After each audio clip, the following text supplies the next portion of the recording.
You're listening to Skeptoid. I'm Brian Dunning from Skeptoid.com. The secrets of the Integratron.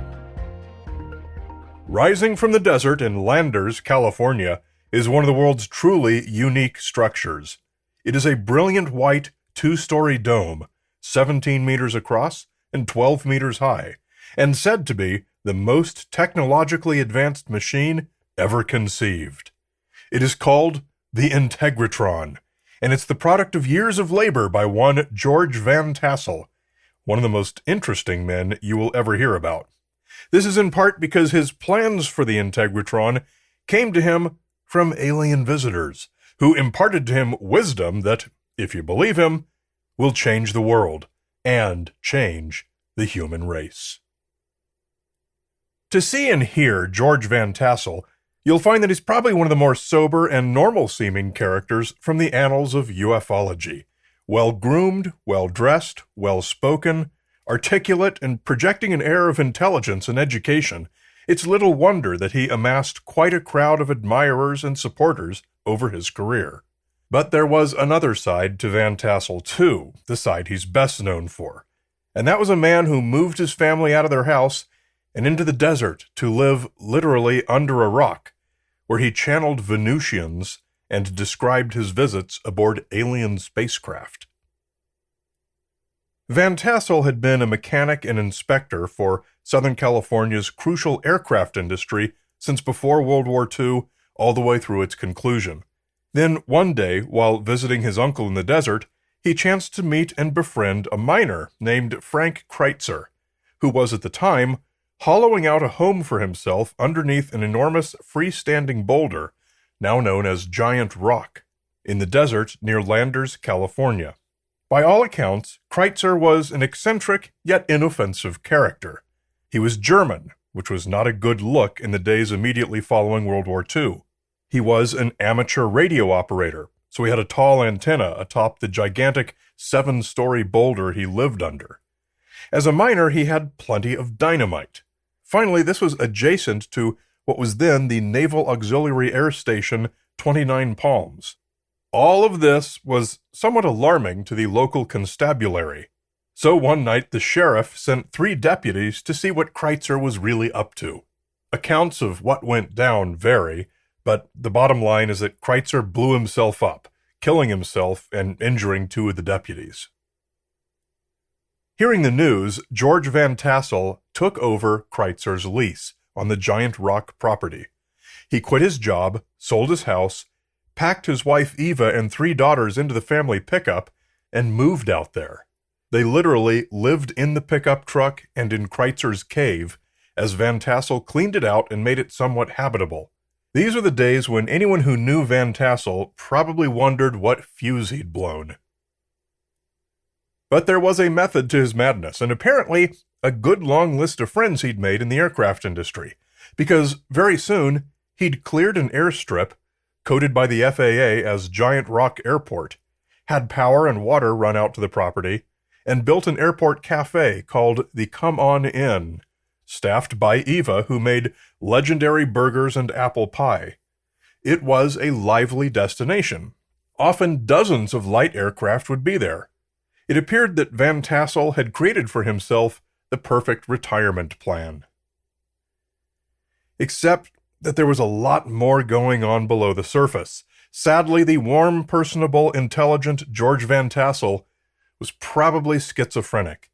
He believed himself in regular contact with alien visitors from Venus, who would land their ship at night right there at Giant Rock Airport. This is from a 1964 television interview. The formula came from a ship that landed at my airport in 1953 on August the 24th, which had 4 people aboard it that came from another planet. It was 2 o'clock in the morning and approximately a full moon, which is like daylight on the desert. They looked like they were white people with a good healthy tan. After we got off the ship, the man who invited me aboard, who didn't look a day over 28 years of age, told me that he was over 700 years of age in our time. Was this the guy who gave you the formula for the time machine? F = 1/T. F being frequency and T being time. It was from within the subterranean chamber beneath Giant Rock that Van Tassel regularly communed with the Venusians. They shared with him the secrets of the universe, and he in turn shared them with the world. He began hosting an annual UFO conference at Giant Rock. UFologists would fly in and drive in from all over, and Van Tassel would climb atop a stage built on the side of the rock and actually channel the Venusians live to the attendees. We were created in space. We have little use to live on a planet. We have many types of craft, both visible and invisible. We understand life. We understand creation, and we counteract destruction at every opportunity. If ever there were wars conducted by our people, they were back beyond our recorded history. We assimilate our food through an opening, you would call a mouth, although we never utter a sound from it. We do not breathe air as you do. Our breathing, if you could term it such, is absorption of light in the primary stages. We do not have to worry about moving outside of our ships. Neither cold nor heat can touch us. There are hours and hours of recordings of Van Tassel channeling the aliens, but the most dramatic of his claims is that he was once transported aboard one of the ships to meet with a group called the Council of Seven Lights, and in this meeting he was given the basic schematics for what they termed a rejuvenation machine that we know today as the Integratron. My intended roadmap for this episode was to find out exactly what kind of machine the Integratron is supposed to be, and then determine whether that's a real thing and whether the structure itself actually represents that. But sadly, this was not to be.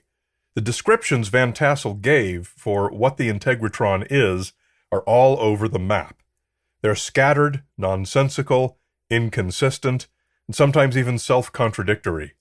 They come mainly from his typewritten newsletter, The Proceedings of the College of Universal Wisdom, a branch of the Ministry of Universal Wisdom, his name for the cave under Giant Rock.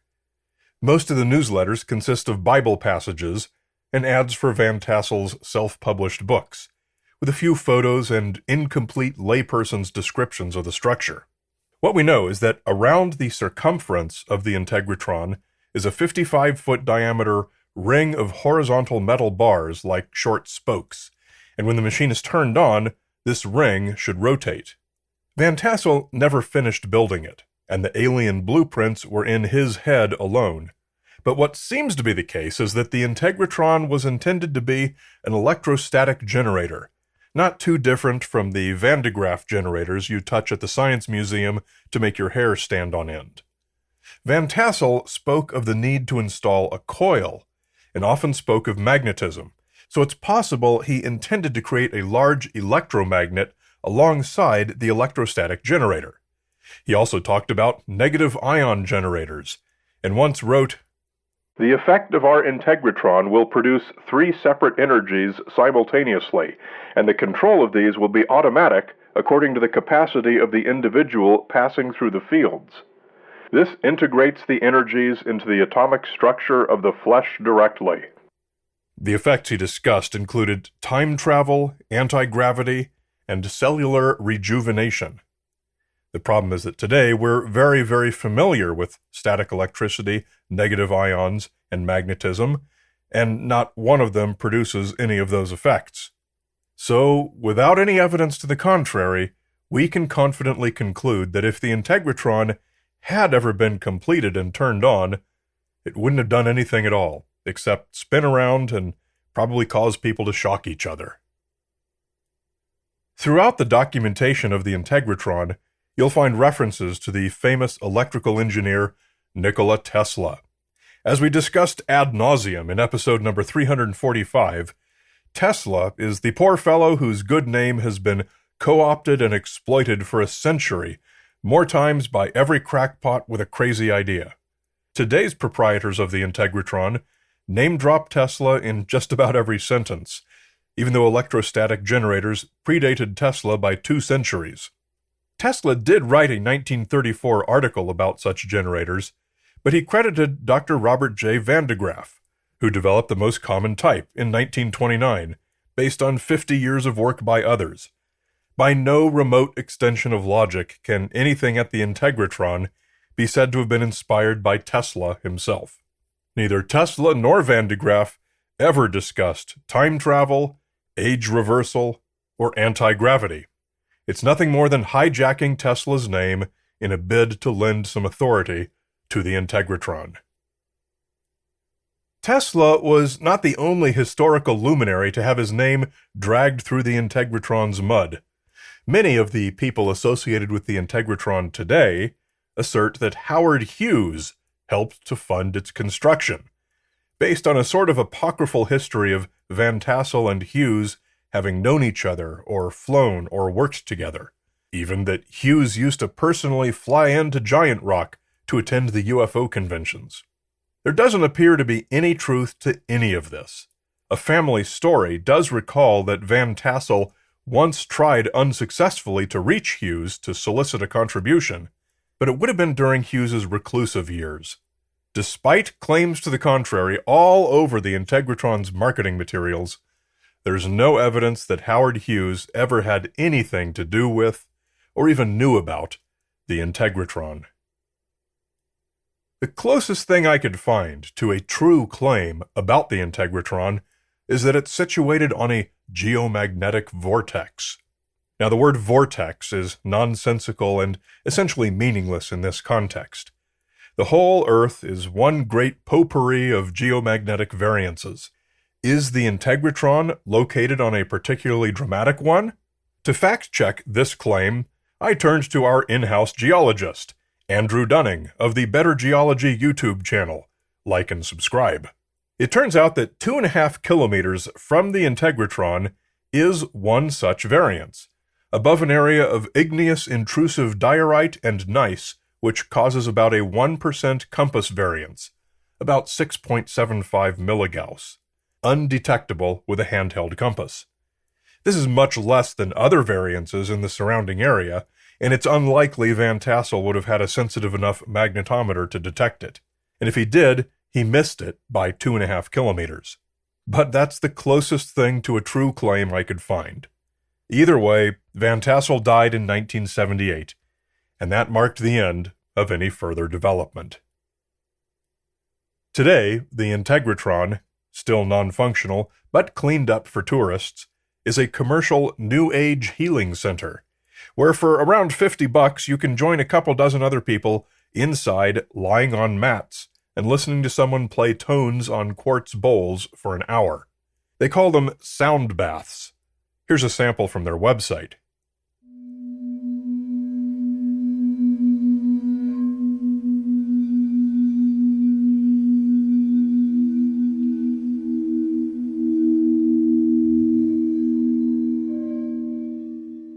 One is forced to wonder that if rejuvenation, time travel, and anti-gravity, or even just any one of the three, was indeed so close to being realized, would sound baths really be the most productive use of this machine?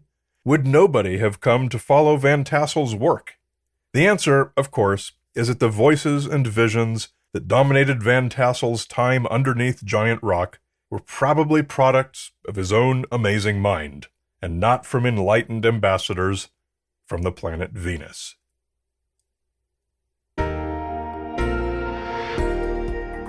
You know who also isn't from Venus?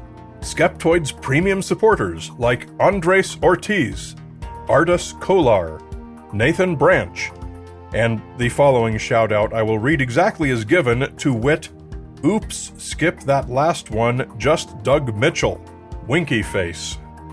Sustainability is a popular theme in science, and the support from these premium members is what pays the bills of our nonprofit and makes Skeptoid sustainable.